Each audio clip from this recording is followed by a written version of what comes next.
What's up, everyone? It's Brent from BC Dubs. I hope everyone has enjoyed their weekend so far. It is Saturday evening when I'm recording this video. We got playoff football going on. College football playoffs are going on, but we're not going to talk about that. We're going to talk about vinyl records tonight, and we're going to do a 2025 vinyl tag. And if anybody doesn't know what that is where a content creator or whatever has came up with a tag to other vinyl collectors in the community with a list of questions on, what is your favorite album? What music defines a genre? Best sounding guitars on an album that you have. Best album of 1983. Things like that. And I came across one that the guy from Noble Records had posted on YouTube. If you haven't ever looked at his channel, go and check out Noble Records on YouTube. I came across this video yesterday, and I thought to myself, well, that would be a fun video to do. So we're going to get right into this 2025 vinyl tag. And also, just a teaser, I did go to my local record store today and picked up a couple of new albums. We'll be bringing those to coming up in a video coming up. And I do want to make an announcement. I live down here in Lakeland, Florida, and on February the 23rd, there's going to be a huge record show down in Lake Mirror here in Lakeland, Florida. So if you live in the Lakeland, Tampa, Orlando area and you come across this content, feel free to come out and check out the vinyl record show we're going to have here in Lakeland on February the 23rd. As always, I have two window albums up here in the window. First one to guess correctly what those two albums are, I will pin your comment up top. Also, if you find this kind of content watchable, please smash that like button. Feel free to subscribe to the channel. Turn the bell notifications on. We post 2 to 3 times a week here on BC Dubs. So that's enough out of me. Without further ado, let's get to what you folks that came here to watch. And we're going to get into the 2025 vinyl tag. And question number one, and I wrote this stuff down. There's 20 questions here. So there's a lot to remember. Question number one, best purchase of 2024. Now, for me, that could mean a number of different things.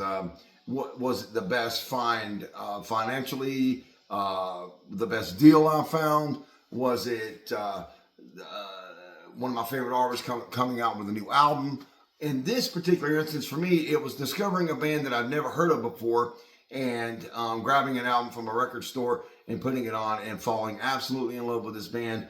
And this is none other, my best find of 2024 this is Wishbone Ash. This is their debut album. Just a killer record. Roots of progressive hard rock. You can find that here in this album. Got a really cool instrumental on this record. And Wishbone Ash is quickly becoming one of my favorite progressive bands. I had no idea at the time, but Wishbone Ash had influenced some of my favorite bands like Metallica and Opeth and Megadeth and things like that. They've even shared a stage with Metallica way back in the early 80s, 81, 82, 83, before Metallica had made it big at their smaller gigs. So Wishbone Ash was my best find for 2024. Next question is best album that I have from 1974. And that's going to be Thin Lizzy's Nightlife. I mean, check out that album art, man. Thin Lizzy's just an incredible rock and roll band. I have 5 of their albums. They have more than that. I have 5. This particular record is just killer. It's a killer album. If you like rock and roll, you can't go wrong with Thin Lizzy. And this particular record, Nightlife, came out in 1974. Hence, this is the best album that I own from 1974. The next question was kind of tough for me because I could have went with grunge. I could have went with new metal, thrash metal. The next question is an album in your collection that defined genre. And for me, I chose thrash metal. And this is a caveat. You're going to see this band a number of times on this list. But that's okay. It's my list. I mean, you feel free to make your own list in this vinyl tag. But this is Metallica's Kill 'Em All. This is their exclusive on, what do they call it? Jump in the Fire red vinyl. We'll take a look at it so we can see what it looks like. Take it out of the sleeve here.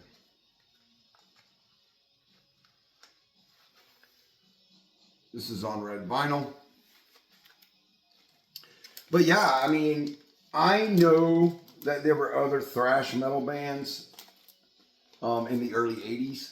But to me, even though this is truly, I might get some pushback for this. And I almost picked Alice in Chains.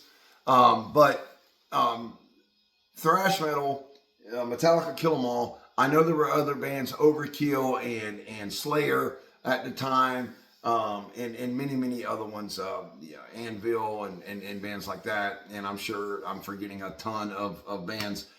And I do know that technically Kill 'Em All is Metallica's really only thrash metal album. But they were the big boys, and they were at the time in 1983 when Kill 'Em All came out. They were the band in San Francisco that everybody in the area was going to see, and they helped jumpstart and launch that genre. So to me, best album that I had that defined the genre is going to be the thrash metal genre, and that's going to be Kill 'Em All by Metallica.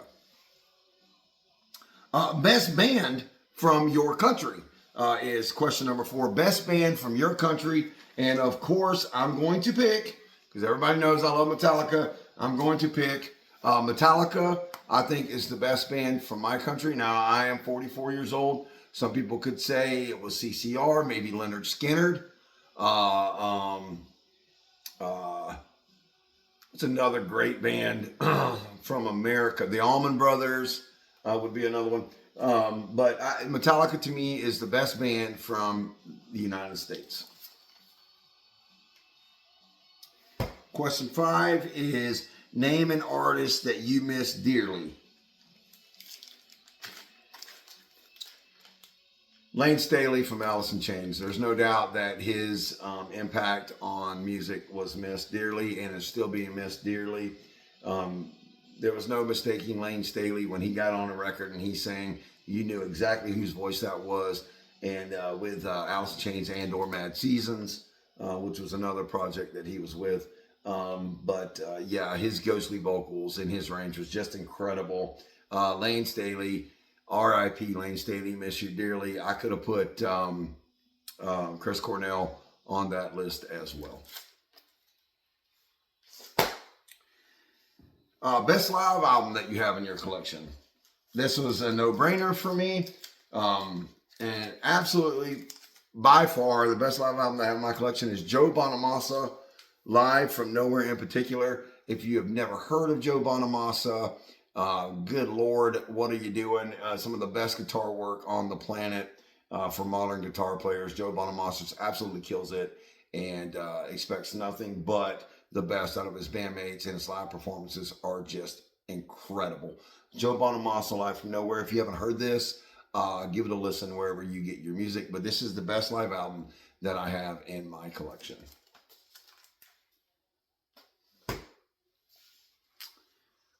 Next up, your partner has dumped you. What album are you reaching for and putting on?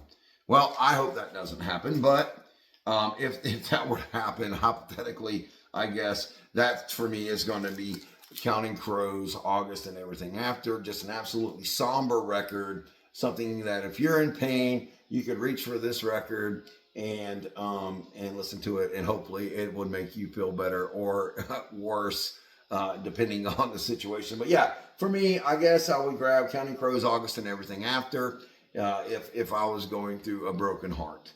Now, this is a vinyl tag. I have hundreds of CDs too, that, I might pick something else. If I was going through a breakup, probably something a little more hardcore, something I could really scream out to. But for the purposes of this video and it being a vinyl tag, I'll have to go with something I have in my vinyl collection, right? So August and Everything After for me, if that were to happen, which I don't think it will. Anyhow. Number 8, best sounding drums on an album. Now I got 2. It's my list. I can do what I want. So modern, this is going to be Eternity's End. The drums on this album are just absolutely killer. Now, if I had Avenged Sevenfold Nightmare on vinyl, I would probably pull that out. The drums on City of Evil or Avenged Sevenfold Nightmare album are just killer. The way that they were produced. but this one here as well. You would swear that this is a computer software playing the drums on this album, but it's not. It's a human being, and they are absolutely incredible. Nice, heavy, thick sounding drums on this record, and also just for purposes, it's on clear vinyl. This is a great heavy metal album, by the way, for all you heavy metal fans out there.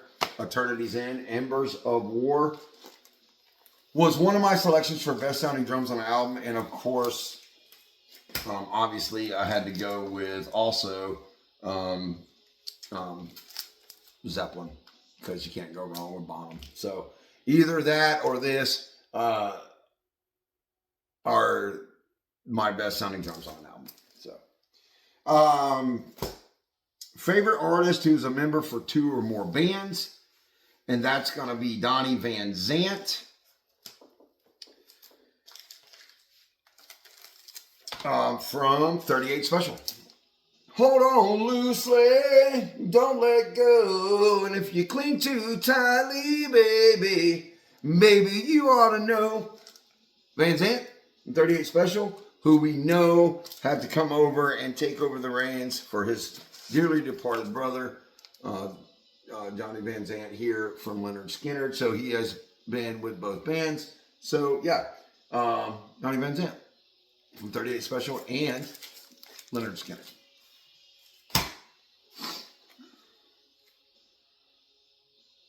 I did have Blind Faith on there for Eric Clapton, but I don't have another Eric Clapton vinyl.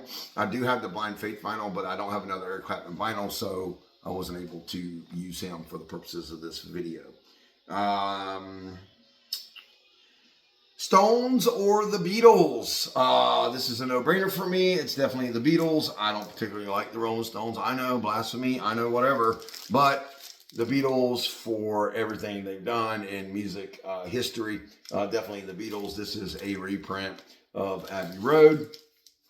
So the Beatles for me, by far. That's a weird question for me. I didn't grow up in the when either one of those bands were coming up and making it. So it's a hard choice for me. But if I'm going to grab something, I'm going to grab the Beatles 80% of the time, as opposed to the Stones. I do like some of the Stones stuff, but I like more of the Beatles stuff than I do the Stones, if that makes sense. Next up, if you found a bag of weed, what are you listening to? Well, I don't smoke weed or do drugs, but I guess if I did, it would either be, and I didn't pull it out, but I do have a copy of Pink Floyd's Dark Side of the Moon, but I would go with this. This is like a rock/techno record, just a really, really out there record. And I could imagine that if I was under the influence of some substance, that this record, as cool as it sounds now, would probably sound that much cooler. This is God Alone. It's a crazy, wild techno type / hard rock record. Pretty cool. If you haven't heard this, man, check it out. God Alone. Okay, an album from the 80s you still listen to. I could have grabbed any number of records, but this one is one I absolutely love. This is Poison, and this happens to be their greatest hits. But this is a cool record, by the way. Let me show you guys this record. Poison, man. You gotta love some Poison. You know what I mean? Let's see if I can get this bad boy out of here. I'm never gonna get this thing back in here, I don't think. This is a cool album. It's a double LP on green and lime green. So cool. Glad to have that. But Poison, yeah.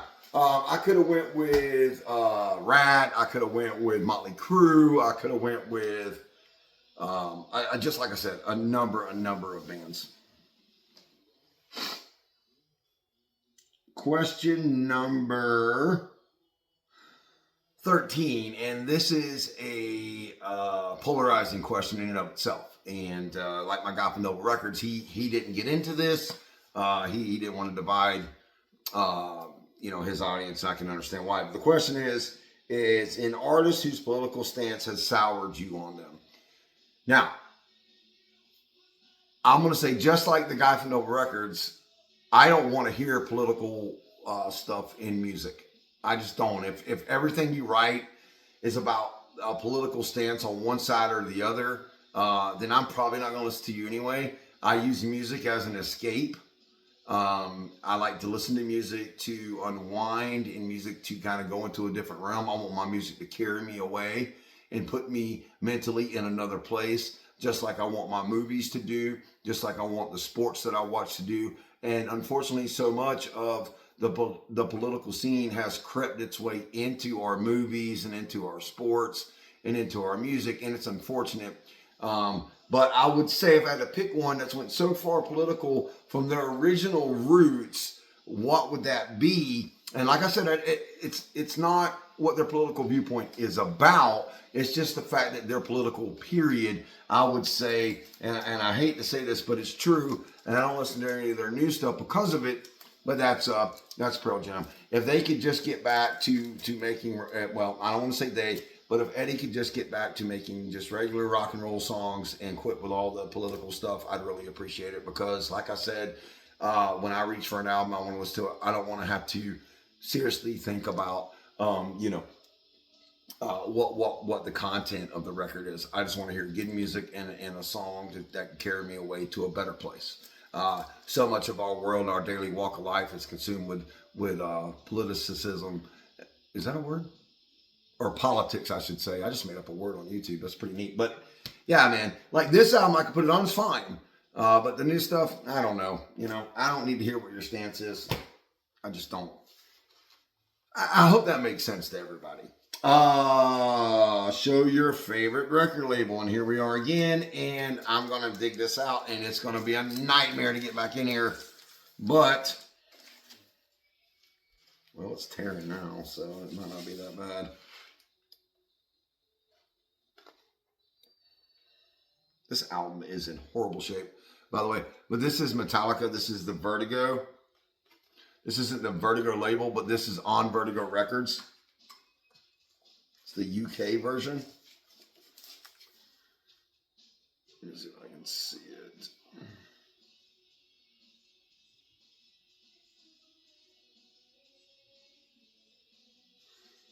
Trust me, I know I have it here somewhere. Hold on, bear with me.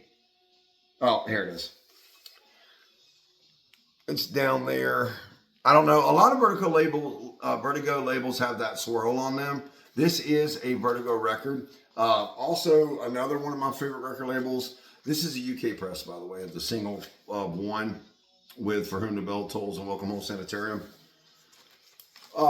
Is Decca. I like Decca. A lot of stuff that Decca puts out. Chrysalis. I like a lot of stuff that Chrysalis put out as well. But Vertigo would probably be my favorite. Boy, that jacket on that album is worse for wear. That is for sure.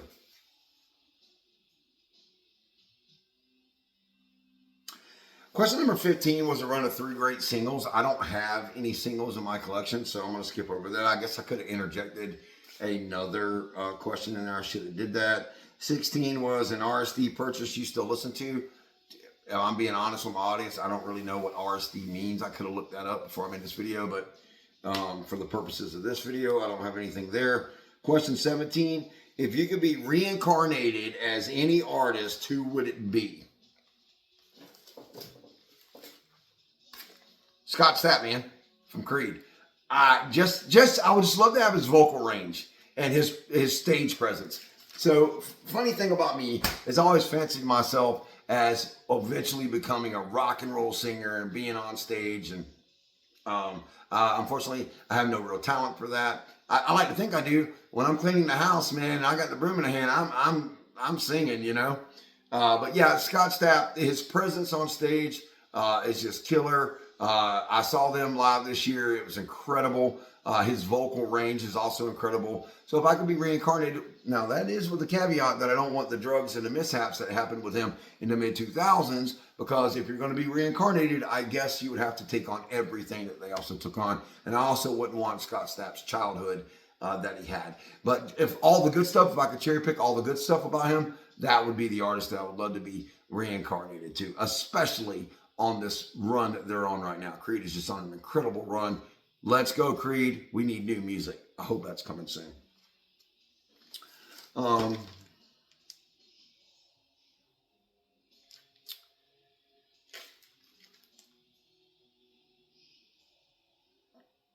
What's the next question? Best 3 lines in a song would be 4 a.m.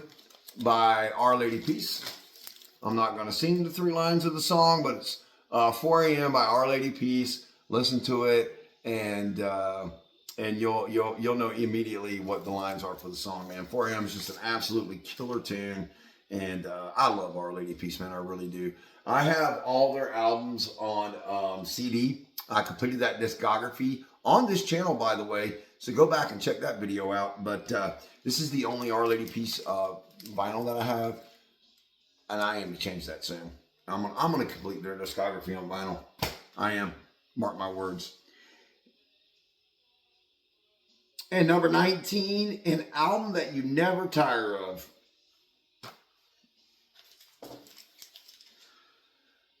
That album, Our Lady Peace, could have been on there for sure. Counting Crows, August, and Everything After is another one that I never tire of. Alice in Chains Dirt, which made this list, is one that I never tire of. That Wishbone Ash album that I showed at the very beginning of the video is one that I never tire of. But absolutely, if I was stuck on an island and there's only one record that I could take with me that I would listen to, it's got to be Ride the Lightning by Metallica. This is on their Electric Blue vinyl. Electric Blue vinyl.